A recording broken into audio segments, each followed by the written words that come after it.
Antes da gente entrar na palavra, sente-se glorificando ao nome do Senhor. Vocês podem me ajudar a pregar? Podem?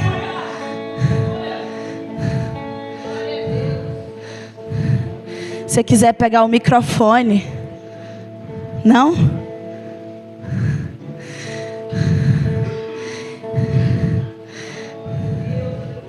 Deus te chamou para adorar. Para adorar. Tem algo de diferente na sua voz. E por mais que você tente esconder isso que há de diferente na sua voz, há uma verdadeira expressão do amor de Deus e dos resgates do Senhor na sua vida. Deus me mostrou que não era para você estar aqui, que não era nem para você estar viva. Você faz isso com amor, mas deixa eu dizer uma coisa para você. Continua. Toca como se você estivesse no céu. Que o céu vai ficar baixinho, baixinho, baixinho. Na expressão do teu louvor. Porque você sabe que não é por sua capacidade, é por amor e graça. João capítulo 19, o cenário é: Jesus está morto. Jesus está o quê? Morto. Jesus está o quê? Morto. Eu não gosto de gente morta também não, tá bom? Então você me responda aí em nome de Jesus. Jesus está o quê? Morto. Morto. Jesus foi abandonado. A Bíblia conta que só João estava com Jesus até a crucificação. Jesus tinha sido abandonado. João foi o único de 12 discípulos que foi com Jesus até o Gólgota. Mas não pôde permanecer lá porque tem a conhecida frase que Jesus olha para João e diz: João, eis aí a sua mãe, Maria. Maria, eis aí o seu filho João. Então João foi incabido de uma responsabilidade. Que responsabilidade é essa? Cuidar da mãe de Jesus. Jesus foi abandonado morto num madeiro, numa cruz. Só que para você entender o cenário, eu preciso que você entenda que Jesus ele não só foi pendurado na cruz. Jesus foi chicoteado. E quando você vai ver na história, os chicotes que eram da época de Jesus, ele tinha onde os soldados seguravam. E ele tinha 8 solas. Sabe sola de couro? Solas. Era um chicote com 8 tiras de sola. E em cada tira de sola tinha um espinho preso na ponta. Então todas as vezes que chicoteavam Jesus, os espinhos cravavam na pele e rasgava. Não só isso. Jesus foi cuspido. Quem gosta de que alguém cuspa na cara? Hã? Eu já vi gente ser ameaçada de morte porque deu um cuspe na cara do outro. Que se ele não tivesse fugido e se escondido, o cara tinha vindo com a arma e tinha matado ele. Por causa de um cuspe. Porque isso é o nível máximo de desrespeito. É ou não é? Homens, principalmente. Sim ou não? Sim. Tira do juiz ou não tira? Tira. Jesus foi esbofeteado. Jesus foi zombado. O povo batia em Jesus e dizia assim: você não é o rei? Você não é o salvador? Salva a ti mesmo. Sai daí. Além disso, nossa, agora ficou legal o negócio. O que houve? Além disso, eu preciso que você saiba que, presta atenção aqui, deixa o irmão trabalhar lá com a irmã, para a glória de Deus ali. Quando você quiser cantarolar no meio da palavra, pode. Hoje Deus vai te dar uma experiência diferente no louvor, amém? Amém? Então puxa o microfone para perto aí e...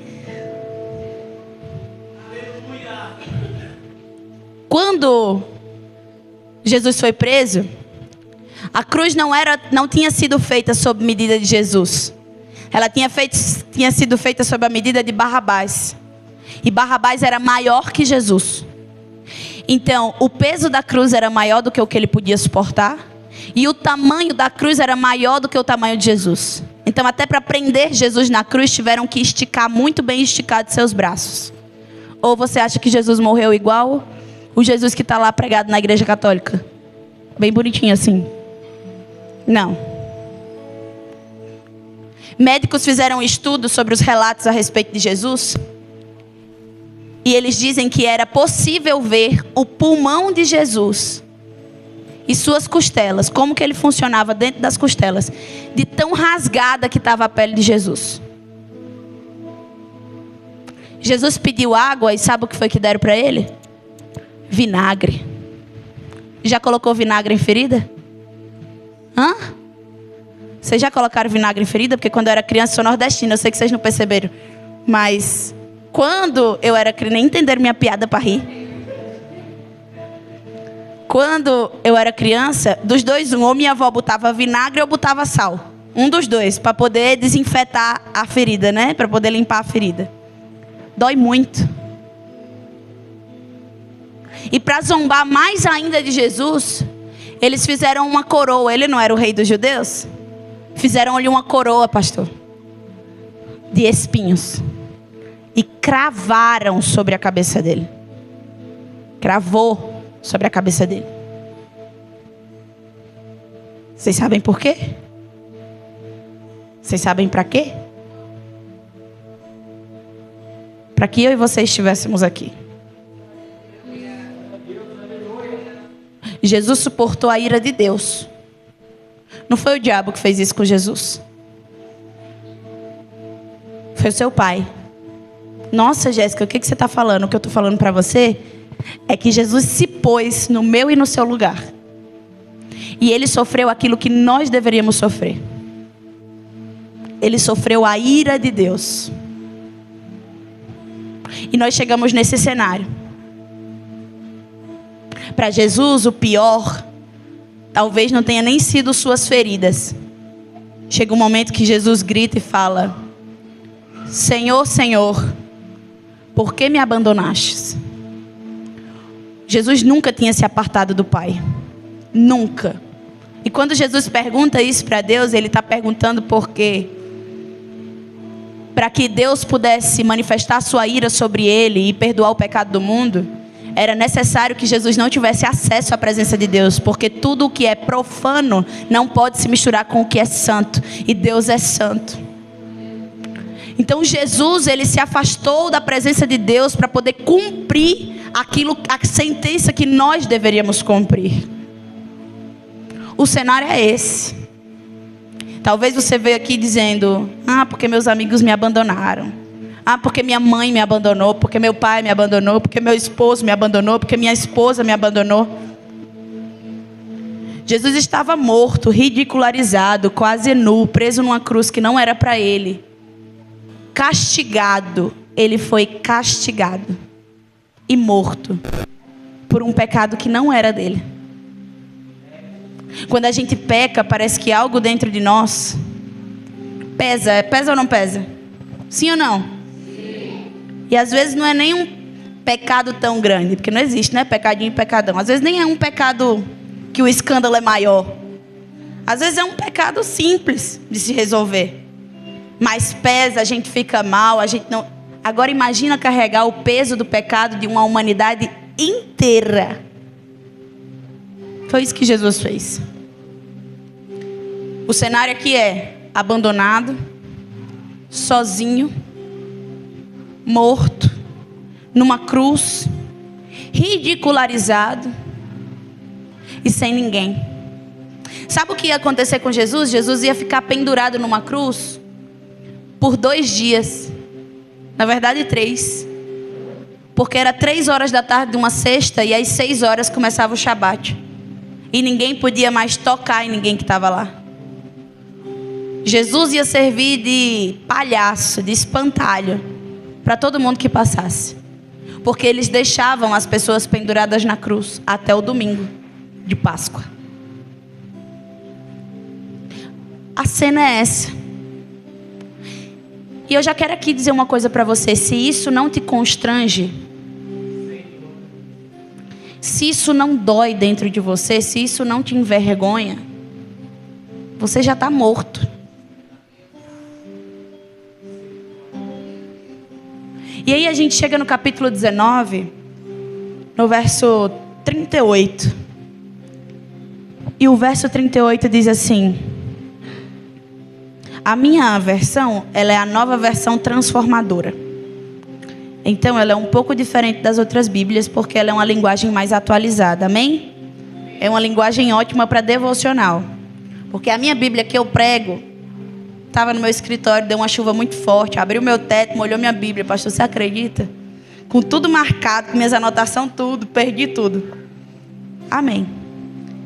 Depois disso, José de Arimateia, que tinha sido discípulo secreto de Jesus, ele tinha sido o quê? Discípulo, só discípulo? Discípulo secreto de Jesus, porque temia os líderes judeus, pediu autorização a Pilatos para tirar da cruz o corpo de Jesus. Quando Pilatos lhe deu permissão, José veio e levou o corpo. Estava com ele Nicodemos, o homem que tinha ido conversar com Jesus à noite. Nicodemos trouxe cerca de 35 litros de óleo perfumado, feito com mirra e aloés. Seguindo os costumes judaicos de sepultamento, envolveram o corpo de Jesus em lençóis compridos de linho, junto com essas especiarias. O local da crucificação ficava próximo a um jardim, onde havia um túmulo novo, que nunca tinha sido usado. Como era o dia da preparação para a Páscoa judaica, e uma vez que o túmulo ficava perto, colocaram Jesus ali. Hoje eu quero falar de um homem que só aparece aqui, na Bíblia. José de Arimateia. Eu tinha preparado uma palavra sobre José, não esse. O José do Antigo Testamento, para trazer hoje. Aquele que aponta para Jesus. Só que hoje de manhã eu estava preparando as marmitas da semana, porque a semana é corrida, então eu preparo tudo num dia para ajudar na semana. E eu estava ouvindo um podcast, eu gosto muito de ouvir podcast bíblico. Estava ouvindo um podcast com um pastor e com uma irmã. E ela falou assim: qual é a sua visão sobre Jesus? E se eu perguntar para vocês hoje, qual a visão de vocês sobre Jesus? Alguém pode se arriscar a falar algo? Quem é Jesus? Não precisa brigar para falar, tá bom? Quem é Jesus para vocês? O que ele é? Caminho, a vida, salvação. Que mais? Amor. Que mais? Quem ele é? Quando perguntam quem é Jesus? Quem é Jesus? Filho de Deus. Que mais? Tudo. Que mais? Reconciliação. Mas quem é Jesus? Quando nós nos referimos a Jesus, a Deus, a gente se refere como? Deus dos deuses, Senhor dos senhores, Príncipe da paz. Sim ou não? Quando nós olhamos para Jesus, nós enxergamos ele quase como um gênio da lâmpada. Quase como alguém que você vem na igreja e você ora por um emprego e ele te dá. Quase como alguém que você vem para a igreja, você quer uma casa nova e você ora e ele te dá. Quase como alguém que você vai lá alisar a lâmpada e fazer 3 desejos e ele tem que lhe conceder, porque senão você vai sair da igreja.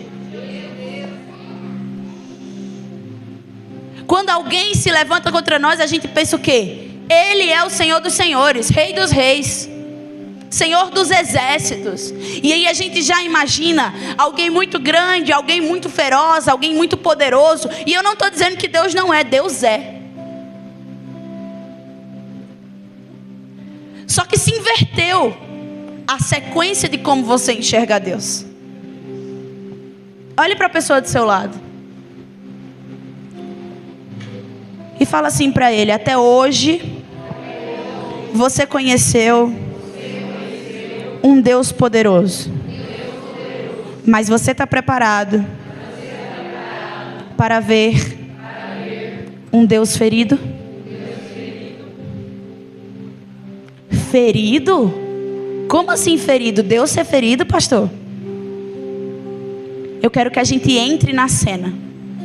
É 3 horas da tarde de uma sexta-feira. Jesus está morto, pendurado numa cruz. Você consegue imaginar? Feche seus olhos. Feche seus olhos. É 3 horas da tarde. Consegue imaginar o sol? 3 horas da tarde. Jesus está morto. Eu vou descrever como ele está. Existe pregos em suas mãos. Não sai mais sangue porque todo o sangue já saiu. Existe prego em seus pés. O que segura ele pendurado naquela cruz é uma lança e alguns pregos que rasgam as mãos e os pés de Jesus.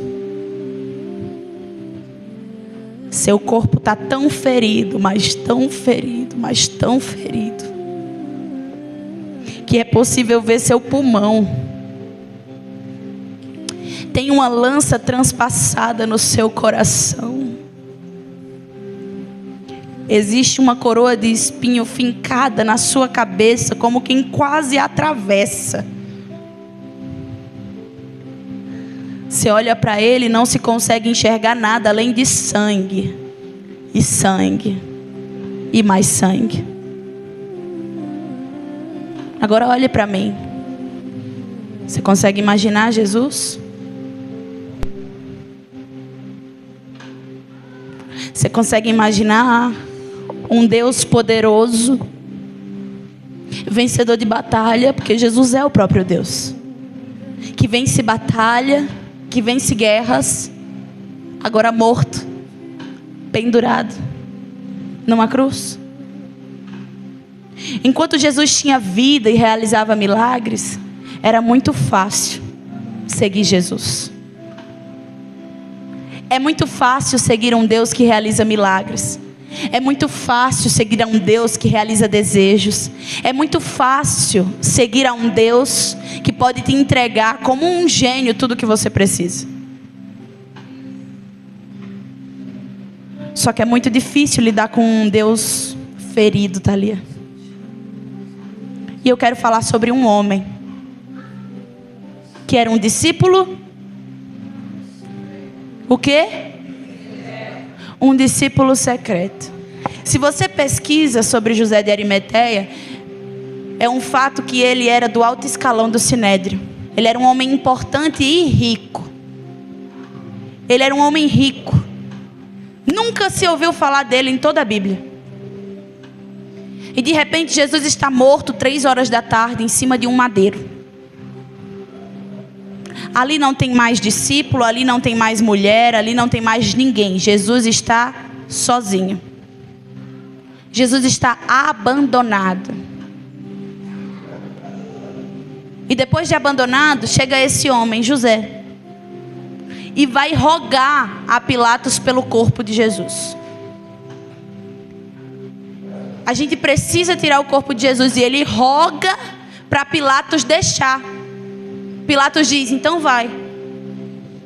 E agora a gente está falando de um homem que não esteve só com Deus dos deuses, que não esteve só com o Senhor dos senhores, que não esteve só como general de guerra.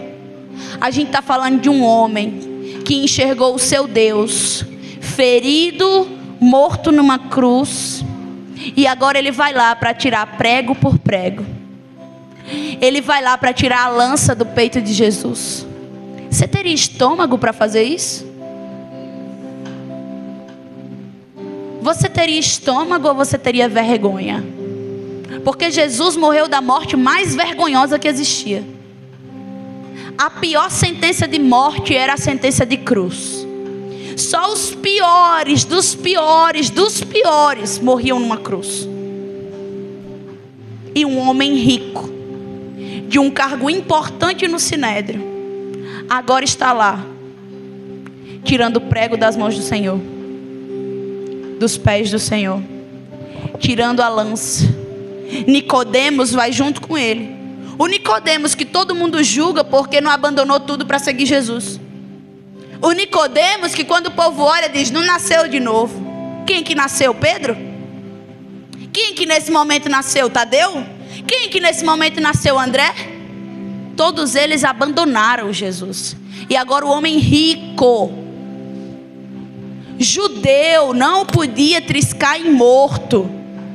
Nicodemos, doutor na lei, fariseu, alto cargo do Sinédrio, leva 35 litros. 35 litros é muita coisa.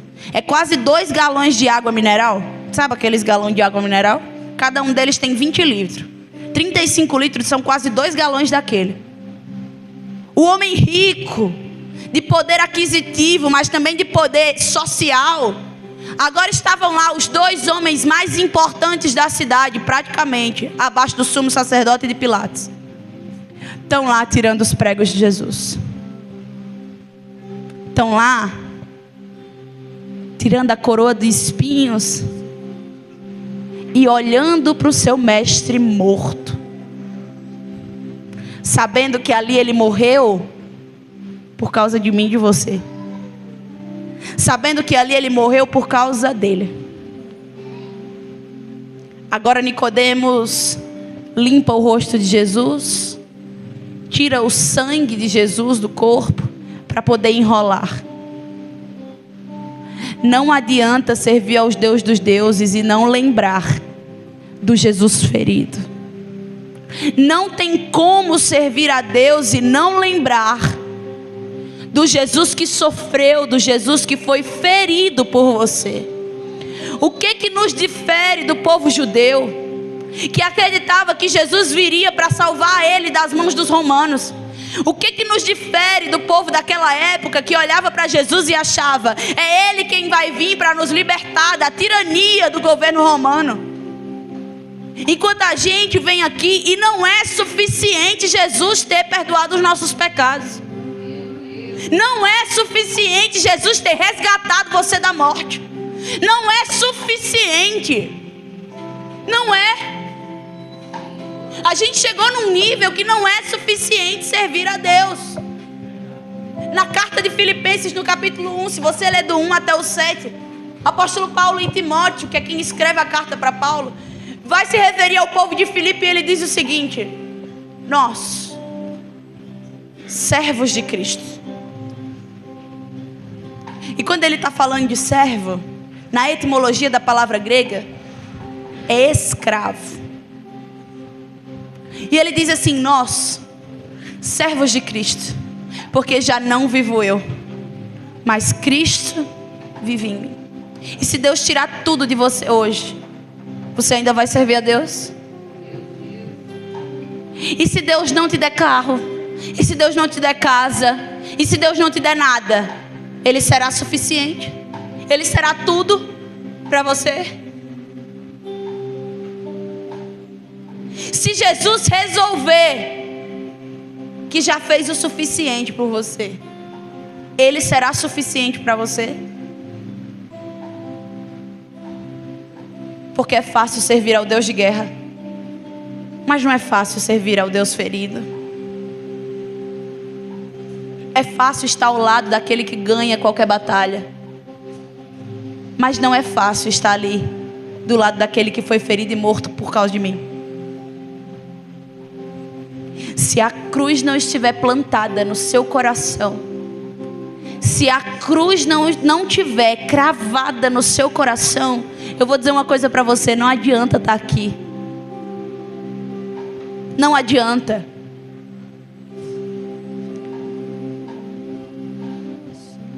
Apocalipse capítulo 3. Abra sua Bíblia, Apocalipse capítulo 3.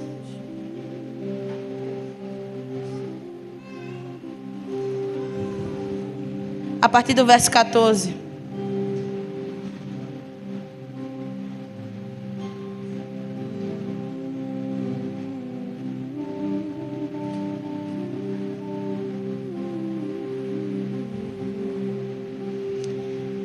A partir do verso 14 diz assim: escreva esta carta ao anjo da igreja em Laodiceia.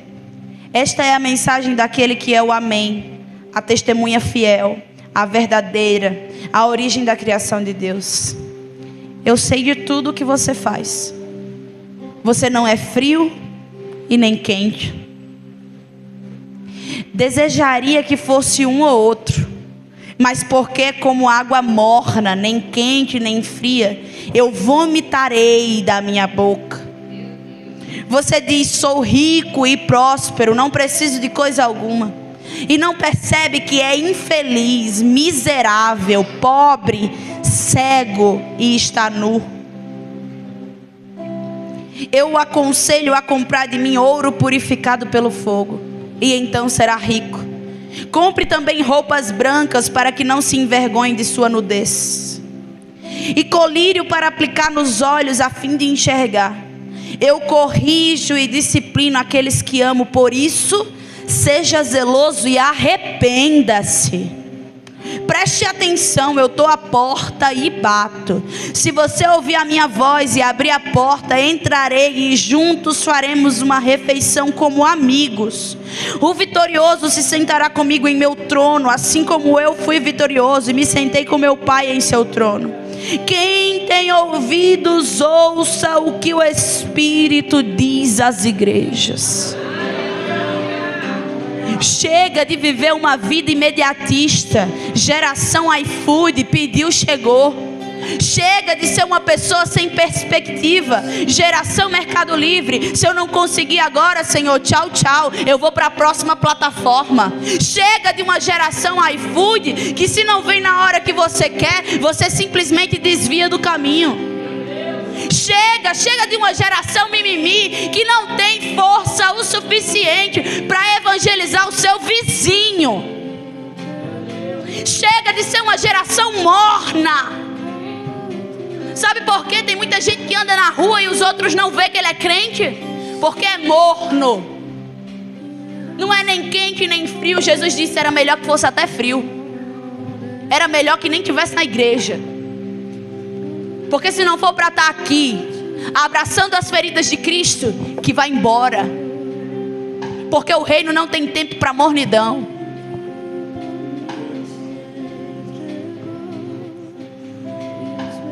Quem me acompanha já sabe. Thaís já sabe. Me chamou não é palavra que glorifica teu eu. É chicote na certa. E eu posso dizer uma coisa para você? Não é Jesus que vai te arrastar para o reino. Ou você é participante do reino, ou você não é. Para de ficar esperando igual uma criança de 5 anos, que se o pai não pegar na mão e não entrar, ele não vai. Jesus está aqui hoje dizendo: tenho ferida nas minhas mãos, tenho ferida nos meus pés, tenho ferida na minha cabeça, tenho ferida no meu coração, tenho ferida nas minhas costelas, tenho ferida em todo canto por você, e você não tem coragem de sofrer uma ferida sequer em amor ao meu nome. Você não tem coragem de enfrentar na faculdade os seus colegas. Você se mistura, vira morno. O povo olha e diz: e tu é crente? Você precisa se decidir. O que você quer da sua vida? Jéssica, mas eu não aguento. Deixa eu dizer uma coisa para você. Aguenta. Quando a Bíblia diz que a carne é fraca, todo mundo distorce essa citação. Você acha que sua carne é fraca? Isso não existe. O espírito tem que estar pronto. Quando ele fala da carne, ele está falando da gente mesmo, cansaço. Jesus está voltando do Getsemane, encontra Pedro, Tiago e João dormindo. E diz assim: vigia, porque a carne é fraca, mas o espírito tem que ser fortalecido. Só que o apóstolo Paulo vai dizer em sua carta aos Coríntios que não sobrevém tentação sem que antes ele mande um escape. Se você peca, me desculpe, você peca porque você quer. E eu não estou falando de coisa que a gente faz sem percepção. Você fala: Jéssica, eu tento ser santo, mas eu não consigo ser santo. Santo é uma identidade. Olhe para quem está do seu lado e diga: santidade é identidade. Você precisa se casar para se comportar como um casado, sim ou não? Tem gente que acha que tem que se comportar como santo para ser santo. Não, se você for santo como identidade, você vai se comportar como santo. Você vai aprender a ser santo. Porque santidade é uma identidade em Cristo. Jesus morreu numa cruz para que você seja santo. Quando o apóstolo Paulo em Filipenses se refere à igreja como os santos do Senhor, ele está dizendo: você foi redimido, você foi lavado, você foi remido, justificado pelo sangue de Jesus. E por isso vocês são santos. Se vocês não se comportam como santos, deixa eu dizer uma coisa para você: você não é santo mesmo, porque o comportamento só revela aquilo que você é. O comportamento, psicologicamente falando, é provado que o comportamento é um reflexo da sua mentalidade, da sua identidade. Se você se comporta muito mal, é porque isso está refletindo algo dentro de você que não presta. Hoje quem está aqui não é o Deus de guerra. Eu não estou dizendo para você que você vai chegar em casa e a guerra dentro da sua casa vai ter cessado. Eu não vim aqui para dizer para você que existe uma chave do carro ou de um apartamento para entregar para você. Eu não vim aqui para dizer para você que você vai se dar muito bem na sua vida. Porque o apóstolo Paulo diz: eu sei o que é passar fome, mas eu sei o que é estar em fartura. Eu sei o que é se vestir bem, o que não é se vestir bem. Eu sei o que é estar bem, mas eu sei o que é estar mal. Eu sei o que é ter tudo e eu sei o que é não ter nada. Mas em todas essas coisas somos mais do que vencedores em Cristo Jesus. A diferença é se você tem a Cristo ou não. Jéssica, mas eu luto contra os meus desejos. Quem não luta? Quem não luta? Eu atendo pessoas todos os dias. Eu sou mentora de mulheres, atendo pessoas todos os dias. Um dia uma moça chegou para mim e disse assim: Jéssica, é muito difícil lutar contra quem eu sou. Eu falei: então quem você é? Ela disse: eu nunca me envolvi com rapazes, eu sempre me envolvi com mulheres. E para mim é muito difícil, porque eu não consigo me envolver com homem. Eu gosto só de mulher. Eu me envolvo só com mulher. Ela teve um caso de abuso na infância. E eu falei para ela, ela falou: é. E eu quero viver para Cristo. Quem me conhece sabe que eu falo isso honestamente. Honestamente. Eu sou ser humano e eu tenho responsabilidades sociais. Não sou uma pessoa preconceituosa, não sou uma pessoa que denigra a imagem do outro, porque caráter não é definido por sexualidade. Pessoas não são definidas por suas próprias sexualidades, por seus próprios desejos. Isso não é desvio de caráter, isso não é nada disso, eu não acredito nisso. E eu amo pessoas, independentemente do que elas fazem ou deixam de fazer.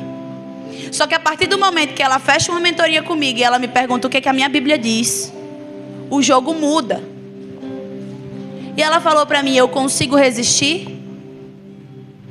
Falei: consegue. Ela falou: como? Relacionamento. Todo transtorno revela uma carência. Todo transtorno revela uma carência. Repita comigo: todo transtorno revela uma carência. Posso te provar? Pornografia. Quem usa ou consome pornografia, o que ela faz para consumir? Ela consome na frente de todo mundo?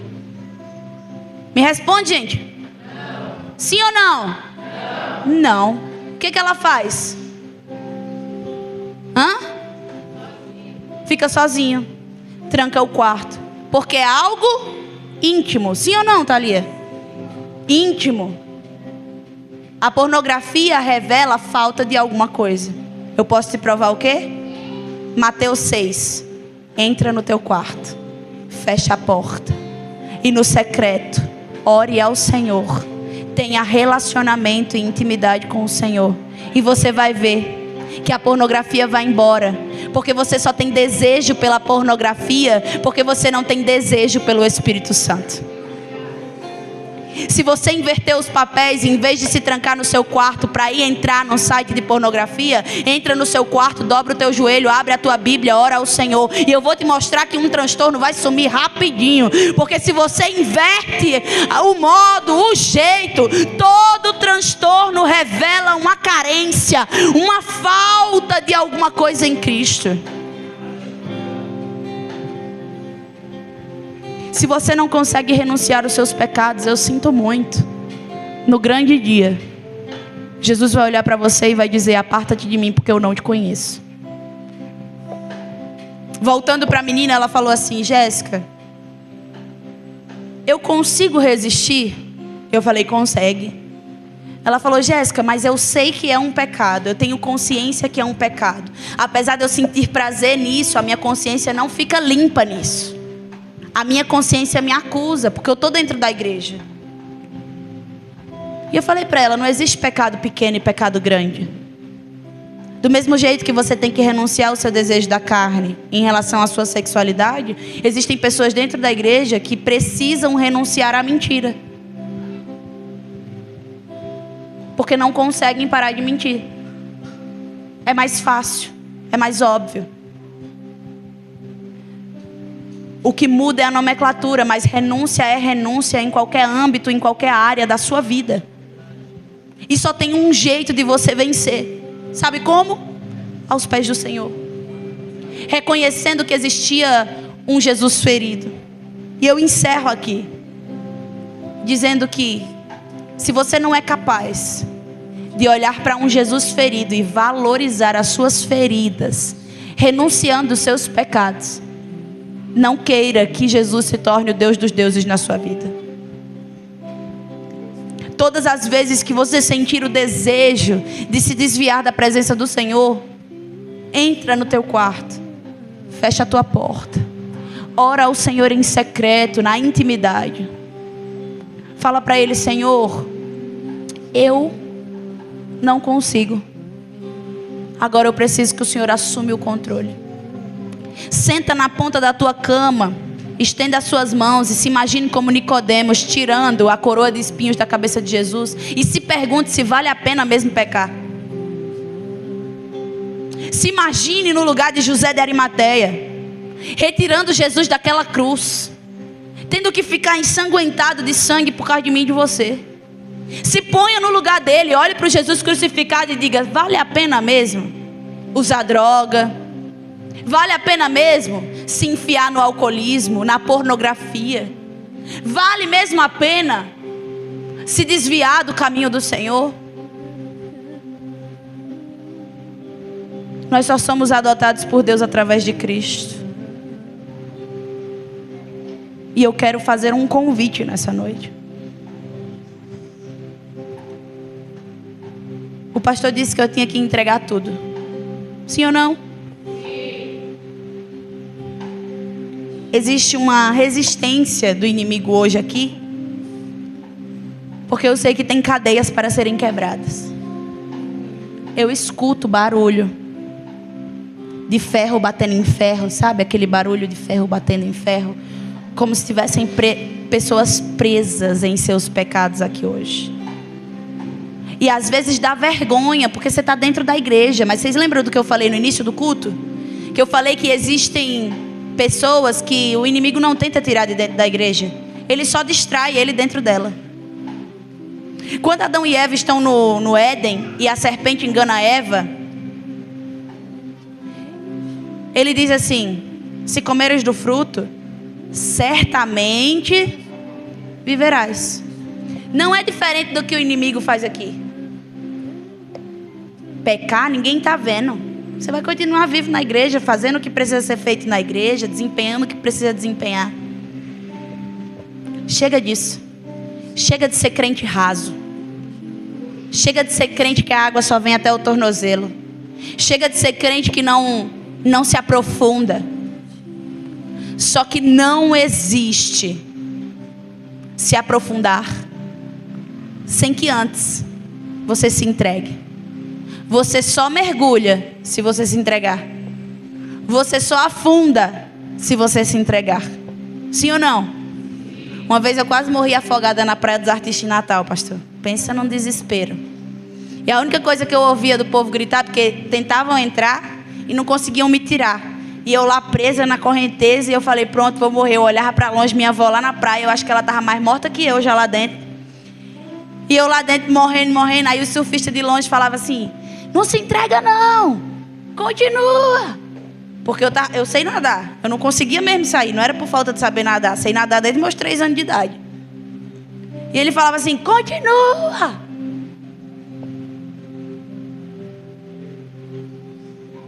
Não se entrega. Sabe por quê? Porque se você se entrega, você afunda, você morre e acabou. Só que eu quero falar o inverso hoje aqui. Jesus é um oceano. E o que eu vou dizer para você é, ele já te prendeu na correnteza. E você está resistindo. E o que eu tenho para dizer hoje para você é, se entrega. Desiste dos pecados. Se entrega verdadeiramente ao Senhor. Se joga nos braços do Senhor. Afunda, deixa afundar. Eu tenho 2 convites, 3 para fazer aqui. Minhas intercessoras fiquem em espírito de oração e os obreiros também. Primeiro de todos, há alguém no meio de nós que nunca aceitou Jesus, esse Jesus que eu preguei, como seu único e suficiente Salvador, e deseja entregar sua vida a Jesus hoje? Há alguém? Há alguém? Não?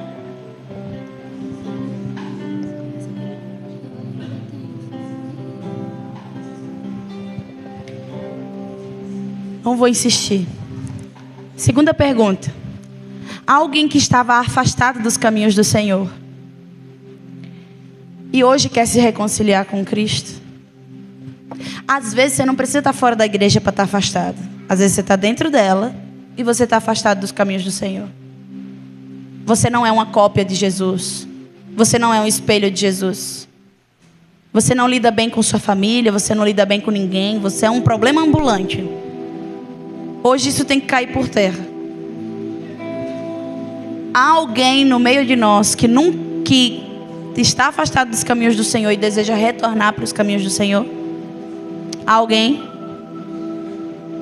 Não? Se coloque de pé. Até o término da oração, você tem a oportunidade de vir aqui à frente. A minha terceira pergunta é: Jéssica, alguém aqui que pode dizer assim: eu preciso enraizar isso dentro de mim, o Jesus ferido, para que eu possa abrir mão dos meus pecados. Jéssica, eu tento vencer isso todo dia e eu não consigo. Jéssica, ainda existe coisas dentro de mim que me conectam ao mundo. Ou então você diz assim: Jéssica, eu estou na igreja, mas eu estou desanimado, eu não consigo me firmar, eu não consigo permanecer. Hoje é o dia dessas cadeias serem quebradas. Hoje é o dia dessas cadeias serem quebradas, rompidas, derrubadas. Só que é necessário uma atitude sua. E eu quero chamar você aqui na frente para que eu possa orar por você, para que eu possa te acolher. Jéssica, é uma mágoa, é um rancor. Jéssica, é uma ansiedade. Jéssica, eu não consigo confiar plenamente em Cristo porque eu me sinto ansioso o tempo inteiro. Jéssica, é uma tristeza. Jéssica, é um pecado. Jéssica, é algo dentro de mim que sempre me puxa para me distanciar de Cristo. Vem aqui para eu orar por você. E nisso eu vou insistir porque eu sei que tem. E a resistência do inimigo para essa noite não foi em vão. Ninguém está aqui para te julgar, mas para te acolher. Ninguém está aqui para te julgar, mas para te acolher. Esse é o momento de romper. E todas as vezes que nós estamos para romper algo na nossa vida, o inimigo investe dobrado para te paralisar e não deixar você seguir em frente. Vem aqui na frente. Eu quero orar por você. Eu quero orar por você. Se não for aqui, aonde vai ser? Você vai deixar a vergonha te impedir? Se não for aqui dentro, aonde será? Feche seus olhos.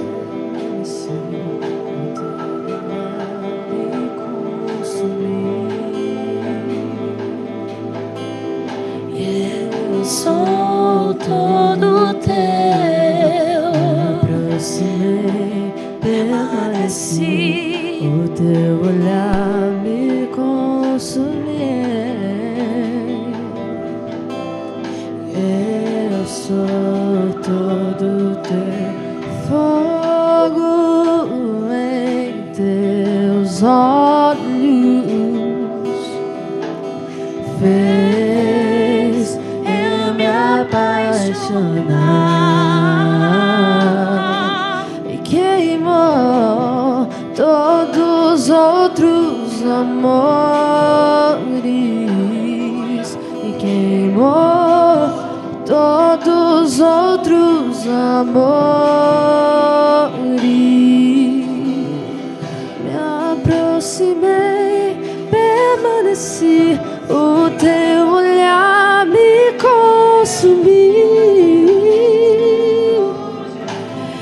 Eu sou todo teu, me aproximei, permaneci, o teu olhar me consumiu.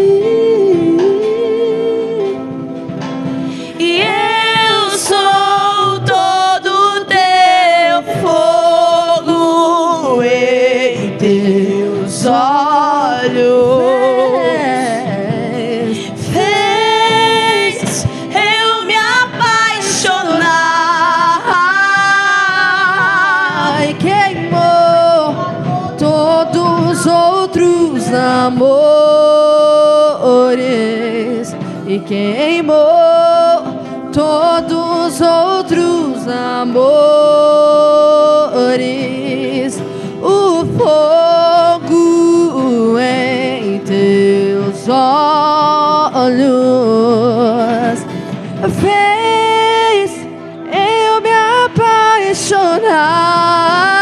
apaixonar e queimou todos os outros amores e queimou todos os outros amores. Eu ainda tenho fome e eu ainda tenho lenha e pode vir queimar e pode vir queimar. E eu ainda tenho fome e eu ainda tenho lenha e pode vir queimar e pode vir queimar. E eu ainda tenho fome e eu ainda tenho lenha, pode vir queimar. Os obreiros que sentirem no coração podem pôr as mãos, orar. E eu ainda tenho Ore por quem você sentir no coração. eu ainda tenho lenha e pode vir queimar. Nos tornamos responsáveis, a chama não vai apagar. Não, não, não. Nos tornamos responsáveis, a chama não vai apagar.